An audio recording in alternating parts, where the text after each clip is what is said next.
Imagine standing at the lowest point of human existence, stripped of freedom, identity, and dignity, and yet finding within yourself the power to make the greatest military machine of the ancient world tremble. This is where the story of Spartacus begins. Not as a king, not as a general, but as a man the Roman Republic considered less than human, a slave. And yet, within just a few years, his name would echo across Italy, whispered with fear in the Senate and shouted with hope among the oppressed, until Rome itself was forced to confront a truth it had long denied. Even an empire built on discipline, steel, and conquest could be shaken from below. According to the accounts of ancient historians such as Plutarch and Appian of Alexandria, Spartacus was most likely born in Thrace, a harsh and rugged land north of Macedonia. To the Romans, Thrace was a distant and uncivilized frontier, and its people were dismissed as barbarians, supposedly incapable of reason, culture, or strategic thought. The name Spartacus itself was associated with a region in Thrace, and because Roman slaves were often renamed after their place of origin, it is unlikely that this was his true birth name. Whatever his original name may have been, it was erased the moment he became Roman property. Yet even the Romans' own writers struggled to fit Spartacus into their stereotypes. Plutarch described him as a man of remarkable intelligence and sharp perception, someone whose mind stood out as much as his physical strength. He went further, stating that Spartacus seemed more Greek than Thracian in character. A subtle but powerful admission in a world where Greek culture was admired while Thracian culture was despised. From the very beginning, Spartacus was a contradiction to Roman assumptions. The details of his early life are unclear and often contradictory.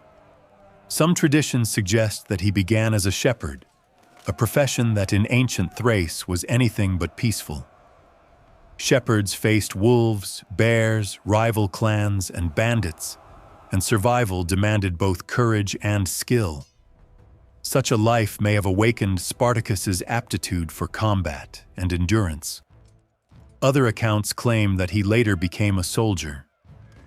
Appian writes that Spartacus fought against Rome, was defeated, captured, and sold into slavery. Publius Annius Florus offers a slightly different version, stating that Spartacus initially served Rome as a mercenary auxiliary, a non-citizen soldier who fought alongside Roman legions using lighter equipment. If this version is true, it explains much about what would come later. Serving with Roman forces would have given Spartacus intimate knowledge of Roman discipline, formations, command structures, and weaknesses. He would have learned not only how the legions fought, but how they thought. Both Florus and Plutarch mention that Spartacus's military career ended in disgrace, possibly due to desertion or disobedience, after which he was captured and enslaved. Plutarch adds a striking detail. When Spartacus was seized, he was not alone. He was with his wife, described as a prophetess of the Thracian people, suggesting a spiritual dimension to his life that Rome neither understood nor respected. Once enslaved, Spartacus fell to the very bottom of Roman society. Slaves were not citizens, not even subjects, but property. Roman law allowed masters to punish, torture, or kill their slaves without legal consequence. Vast numbers of enslaved people labored in agriculture and mining, especially in Sicily and southern Italy, enduring conditions so brutal that survival itself was a form of resistance. This system of mass exploitation had already led to disaster. Between 135 and 104 BC, two massive slave uprisings, known as the First and Second Servile Wars, had erupted, particularly in Sicily. Tens of thousands of slaves took up arms, driven by desperation and rage. Despite the scale of those rebellions, Rome ultimately crushed them. The revolts lacked coordination, long-term strategy, and capable leadership. To the Roman Senate, these wars were not existential threats, but unpleasant disturbances. The belief was unshakable. No matter how numerous, slaves could never defeat Rome's professional armies. This arrogance would shape Rome's initial response to Spartacus, and it would cost them dearly. Because of his strength and fighting ability, Spartacus was sold not to the fields or the mines, but to the arena. He was sent to Capua, one of Italy's most important centers for gladiatorial training, and placed under the ownership of Lentulus Batiatus, a lanista whose business was preparing men to kill and die for public entertainment. In the gladiator school, Spartacus was subjected to relentless training. He learned refined techniques of combat, discipline under pressure, and how to fight not merely to win, but to survive. But Spartacus never accepted the role Rome had chosen for him. While others trained only to live another day in the arena, he thought beyond the walls of the school. Quietly, carefully, he began to build trust among his fellow gladiators. These men came from many lands: Gauls, Thracians, Germans, and others captured by Rome's endless wars. They shared nothing but chains, pain, and the certainty of eventual death. Spartacus gave them something Rome never had: a plan and a reason to believe. By 73 BC, the conspiracy was ready. Around 200 gladiators agreed to escape. The plan was discovered before it could be fully executed, forcing them to act immediately. Deprived of proper weapons, they seized whatever they could find in the kitchens: knives, cleavers, spits, and tools meant for cooking, not war. Fighting their way out, roughly 70 men succeeded in escaping the school. Along the way, they captured wagons carrying gladiatorial weapons and armor, transforming themselves from fugitives into armed rebels. Freedom, however, was only the beginning. The Roman Republic would not tolerate such defiance. Spartacus and his companions knew they would be hunted relentlessly. The first decision they made as free men was to choose their leaders. Spartacus was chosen almost immediately, joined by two Gaulish gladiators, Crixus and Oenomaus. Together, they led the escapees out of Capua and into the countryside, moving fast, striking hard, and avoiding capture. This small band of fugitives could not survive long against Rome unless they grew stronger. Spartacus understood this instinctively. As they moved through Campania, they attracted runaway slaves, rural laborers ruined by war and debt, and men who had nothing left to lose. Each new recruit was another blow against Rome's certainty that fear alone could keep millions in chains. Seeking defensible ground, Spartacus led his growing force to the slopes of Mount Vesuvius, unaware that this decision would soon mark the first great humiliation of the Roman Republic at his hands. Rome did not react to the rebellion of Spartacus with fear at first, but with irritation. To the senators, this was not a war but a disturbance, a criminal outbreak led by runaway gladiators who would collapse the moment real authority appeared. The fact that the uprising had begun in Campania, one of the most prosperous and beloved regions of Italy, only deepened their annoyance. Villas of senators and wealthy landowners dotted the countryside, and the idea that slaves were roaming freely, looting estates, and inspiring others to flee was an insult to Roman order itself. The Senate decided that this nuisance should be dealt with quickly and cheaply, without wasting valuable legions. The task was given to the praetor Gaius Claudius Glaber. He did not command veteran legions hardened by foreign wars, but rather a hastily assembled force of roughly 3,000 men, mostly militia and inexperienced troops. Even so, Glaber was confident. Against trained Roman soldiers, slaves had always failed. He marched toward Mount Vesuvius, where Spartacus and his followers had taken refuge, and quickly identified what he believed to be the rebels' fatal weakness. The slopes of the mountain were steep and difficult, but there was only one practical path down. Glaber ordered his men to block it and then wait.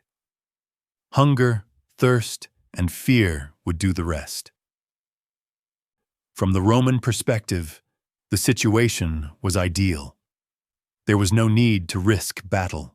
The rebels had no supply lines, no siege equipment, no cavalry, and no formal training. They were trapped, or so it seemed. Spartacus, however, saw the situation differently. He understood that Roman strength lay in predictability and discipline, but Roman commanders often failed when confronted with improvisation and unconventional tactics. While Glaber waited confidently below, Spartacus and his men observed the terrain, the vegetation, and the blind spots in the Roman position.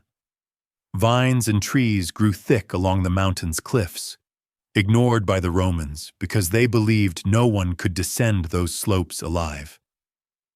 Working silently, the rebels twisted vines into ropes and fashioned crude ladders from branches. Under the cover of darkness, they descended the sheer face of the mountain, emerging behind Glaber's camp, where no Roman had posted guards. What followed was not a battle but a slaughter. The Roman troops, unprepared and shocked, were overwhelmed almost instantly. Many were killed in their sleep, others fled in panic, abandoning weapons, armor, and supplies. The victory at Vesuvius transformed the rebellion. What had begun as an escape now became a war. Spartacus armed his men with Roman equipment, turning slaves into soldiers, and the news spread like fire across southern Italy. Slaves fled plantations, mines, and households to join him. Some came for freedom, others for revenge, others simply because Spartacus offered something Rome never did, a chance to fight back. Rome was stunned. The defeat of Glaber could no longer be ignored, but even now the Senate failed to grasp the true scale of the threat. Another praetor, Publius Varinius, was dispatched to restore order. Like Glaber, Varinius underestimated his enemy. He divided his forces, sending subordinates ahead in the belief that a scattered band of slaves could be crushed, piece by piece. Instead, Spartacus struck with speed and precision, defeating Roman detachments one after another. One of Varinius's lieutenants, Cosinius, was killed, and Varinius himself barely escaped capture. With each Roman defeat, Spartacus grew stronger. Weapons, armor, horses, and supplies fell into his hands. More importantly, his reputation grew. To slaves and the poor, he became a symbol of hope. To Rome, he became a humiliation. By the end of 73 BC, the number of rebels had grown to nearly 40,000. What terrified Roman elites even more was that Spartacus showed signs of discipline and organization. Loot was distributed fairly, training intensified, camps were defended. This was no longer a mob. As winter approached, Spartacus faced a crucial decision. His army was large, but it was not unified by a single purpose. Some wanted to return home beyond the Alps, escaping Roman reach forever. Others wanted to continue fighting, looting Italy, or even march on Rome itself. Spartacus appeared to favor the first option. He moved northward, possibly intending to cross the Alps and dissolve the army, granting freedom to those who followed him. Yet internal divisions began to surface. Crixus, one of Spartacus's most trusted lieutenants, led a faction largely composed of Gauls and Germans who preferred plunder and confrontation over escape. The rebel army effectively split. This division gave Rome the opportunity it had been waiting for. In the spring of 72 BC, the Senate finally committed serious force. Two consular armies, led by Lucius Gellius Publicola and Gnaeus Cornelius Lentulus Clodianus, marched against the rebels. Gellius attacked Crixus near Mount Garganus. The battle was brutal and decisive. Tens of thousands of rebels were killed, and Crixus himself fell in combat. For Spartacus, this was a devastating blow, both strategically and emotionally.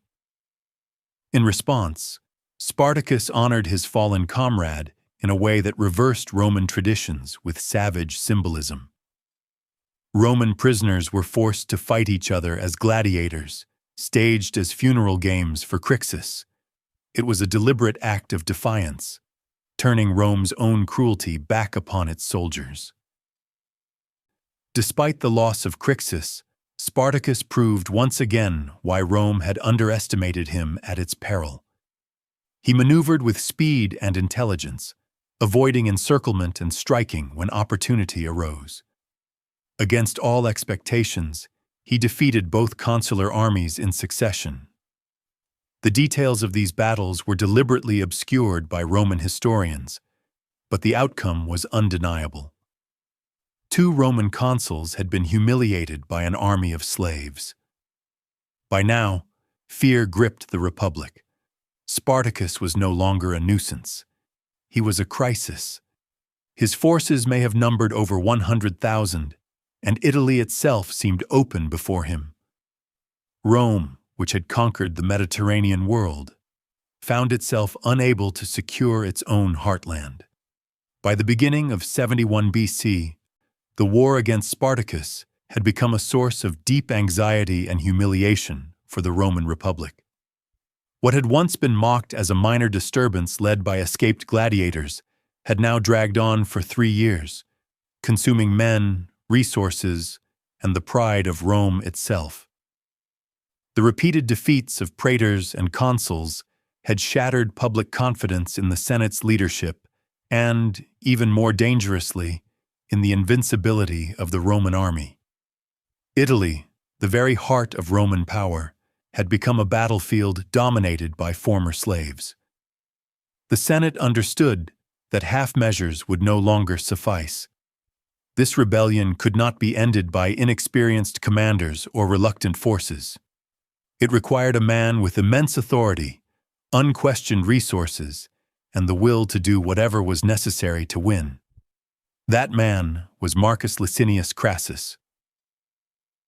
Crassus was unlike any commander Rome had sent before. He was the wealthiest man in the Republic, a member of the elite whose fortunes were vast even by Roman standards.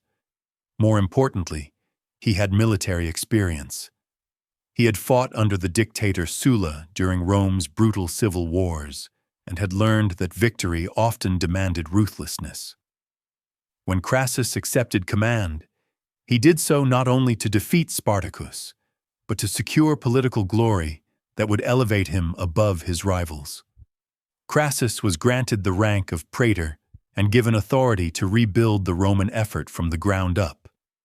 He reorganized the existing legions and raised 6 new ones, combining them with the remnants of the consular armies previously defeated. In total, he assembled between 32,000 and 48,000 infantry, supported by auxiliary forces. But Crassus believed Rome's earlier failures were not caused solely by Spartacus's brilliance. He believed they were the result of indiscipline, fear, and weak leadership. To correct this, Crassus reintroduced one of the most terrifying punishments in Roman military history: decimation. Units accused of cowardice or disobedience were forced to draw lots, and 1 man in every 10 was executed by his comrades. This ancient practice had long fallen out of use, but Crassus revived it without hesitation. The message was clear. Death at Roman hands would be more certain than death in battle if his soldiers failed him. According to Appian, Crassus became more feared by his own troops than the enemy they faced. While Crassus trained and hardened his army, Spartacus faced growing pressure. His forces had once again moved south, seeking supplies and escape routes. After the defeat of Crixus, unity among the rebels weakened. Different groups had different goals. Some still hoped to flee Italy, others wanted to continue raiding, and ethnic divisions between Thracians, Gauls, and Germans deepened existing tensions. Spartacus remained their leader, but maintaining cohesion among such a vast and diverse force was becoming increasingly difficult. Crassus struck quickly. He defeated isolated rebel groups, killing thousands, and forced Spartacus toward the southernmost regions of Italy. At one point, a Roman detachment under Lucius Mummius disobeyed orders and attacked prematurely, only to be defeated by Spartacus. Crassus responded by punishing his own men severely, reinforcing his authority and restoring discipline. Trapped in the south, Spartacus sought a bold escape. He negotiated with pirates, offering payment in exchange for transport to Sicily. His plan was to ignite another massive slave uprising there, as Sicily had already proven fertile ground for rebellion in the past.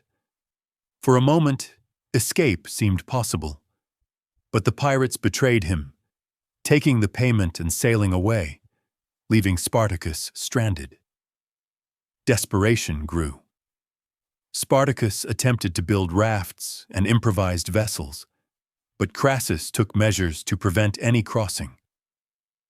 Then, in a remarkable display of engineering and determination, Crassus ordered the construction of a massive line of fortifications across the narrow isthmus of southern Italy.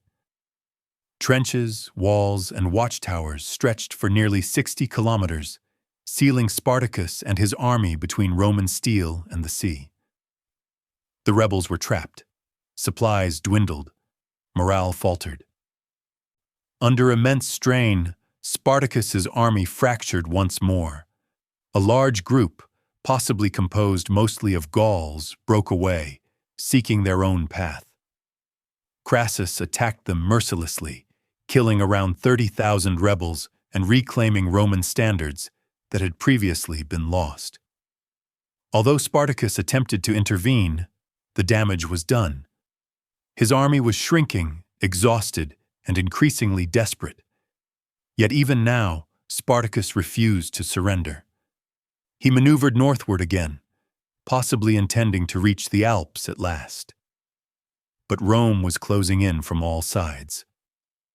News arrived that Pompey the Great was returning from Spain with his own army, sent by the Senate to assist Crassus. For Crassus, this was a political nightmare. If Pompey arrived in time, he might claim the glory of victory, leaving Crassus with the burden of war and none of the credit. Determined to end the rebellion before Pompey could intervene, Crassus forced a final confrontation. Spartacus, seeing that escape was no longer possible, understood that everything would be decided in one last battle. There would be no retreat, no negotiation, no future beyond the coming clash. As the final confrontation approached, Spartacus understood with absolute clarity that there would be no escape. The Alps were now unreachable. The sea had betrayed him, and the Roman noose was tightening with every passing day. His army, once swollen with tens of thousands of desperate men, had been reduced by hunger, exhaustion, internal divisions, and relentless Roman pressure. Yet despite all of this, Spartacus refused to dissolve into retreat or surrender. He chose to face Rome head-on, not as a fugitive, but as a commander willing to stake everything on a final stand. Crassus, driven by ambition as much as by duty, pushed his legions forward with ruthless efficiency. He knew time was his enemy. Pompey was approaching from the north, and if the war ended too slowly, the glory would be stolen from him. For Spartacus, This rivalry within Rome created a narrow opening. He attempted to negotiate, perhaps hoping that Crassus would accept terms rather than risk losing political prestige to Pompey. But Crassus rejected any compromise. He wanted a decisive victory, one that could not be questioned or shared. Knowing that the end was near, Spartacus performed an act that would echo through history. According to Plutarch, he summoned his horse and killed it before his assembled army. It was a deliberate and symbolic gesture. If he won, he declared, there would be plenty of Roman horses to ride. If he lost, he would have no need of one. The message was unmistakable.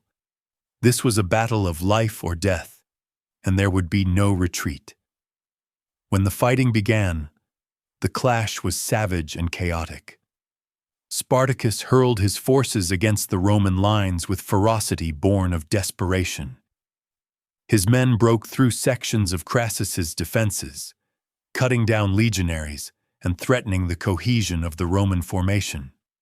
In the chaos, Spartacus pushed forward relentlessly, cutting a path toward Crassus himself. He was no longer fighting for strategy or survival, but for one final chance to strike at the heart of Rome's power.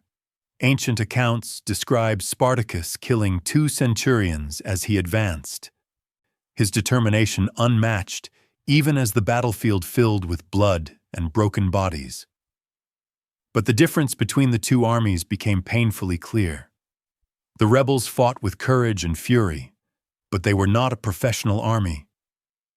The Roman legions, disciplined and relentless, absorbed the assault and responded with crushing force. One by one, Spartacus's men fell around him. During the battle, Spartacus was wounded, struck in the leg by a spear. Even then, he did not retreat. He fell to one knee, raised his shield, and continued to fight, refusing to surrender. As his followers saw the battle turning against them, many began to flee, knowing the outcome was inevitable. Spartacus was left surrounded, isolated in a sea of Roman soldiers. He died as he had lived during the rebellion, fighting to the last breath. According to Appian, he was cut down while resisting fiercely, his body lost beneath the mass of the fallen.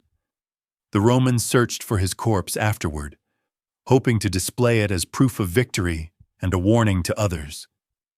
They never found it.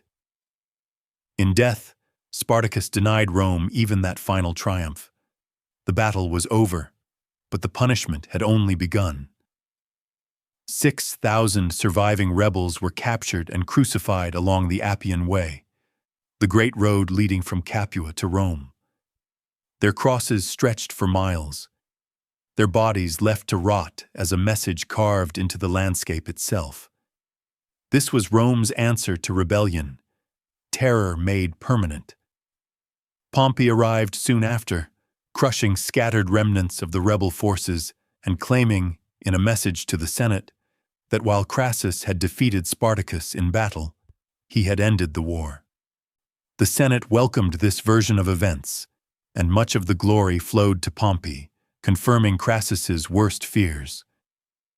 Yet both men returned to Rome with their legions intact, a silent threat that helped secure their election as consuls in 70 BC. Spartacus was dead, his army destroyed, but his impact could not be erased.